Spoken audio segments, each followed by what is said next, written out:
Vous avez la parole, ma chère collègue. Merci, Monsieur le Président, et je voudrais dire en premier lieu que notre groupe s'associe pleinement à l'hommage et au message de solidarité que vous avez adressé aux départements qui viennent d'être touchés par des intempéries meurtrières et au message de soutien à l'égard de nos services publics mobilisés pour secourir et pour protéger nos concitoyens. Monsieur le ministre, vous avez présenté hier devant le Conseil supérieur de l'éducation un texte portant sur l'avenir de l'école. Le rejet de vos orientations par cette instance traduit de nombreuses inquiétudes autour d'un projet construit sans concertation avec la communauté éducative et dont on peine à comprendre la cohérence. Ces inquiétudes sont aussi partagées dans nos territoires. Si l'abaissement de la scolarisation à 3 ans, porté de longue date par notre groupe, est à saluer, nous nous inquiétons des moyens de sa mise en œuvre.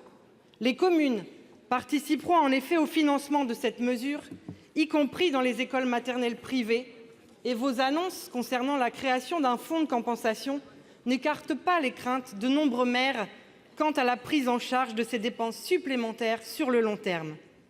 De même, les assistants d'éducation ne peuvent être, à nos yeux, que des soutiens aux enseignants titulaires.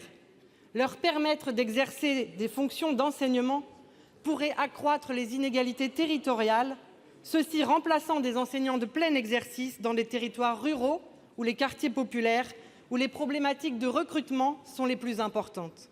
Enfin, nous sommes nombreux à souhaiter que vous reveniez sur votre volonté de réduire, et qui plus est par ordonnance, le nombre d'académies à 13, les éloignant davantage encore des réalités du terrain. À cet égard, les résultats de l'expérimentation effectuée en Normandie devraient vous inviter à la prudence et au débat.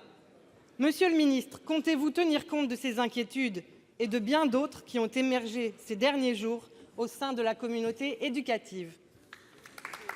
Pour vous répondre, la parole est au ministre de l'Éducation nationale et de la jeunesse. Monsieur Blanquer, vous avez la parole. Monsieur le Président, Mesdames et Messieurs les sénateurs, Madame la sénatrice Céline Brulin, merci pour votre question qui permet d'aborder un sujet très important qui est cette loi qui arrivera devant vous au début de l'année 2019.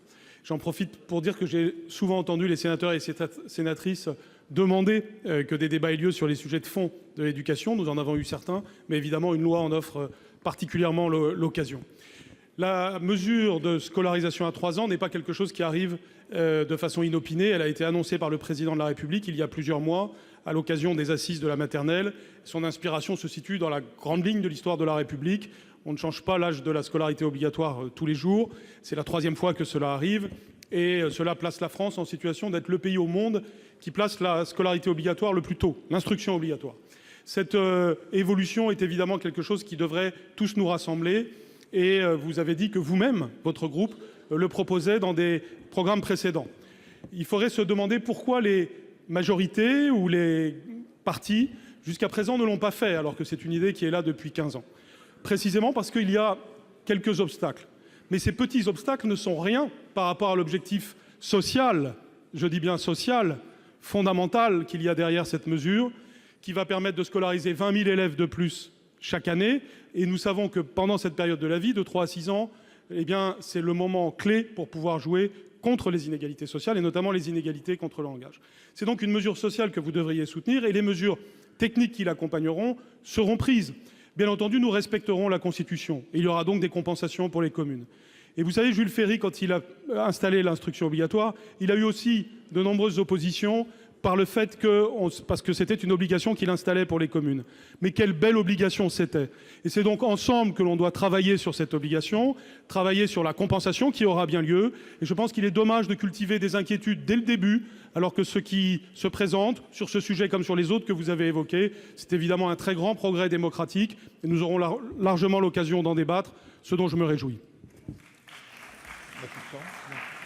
Merci.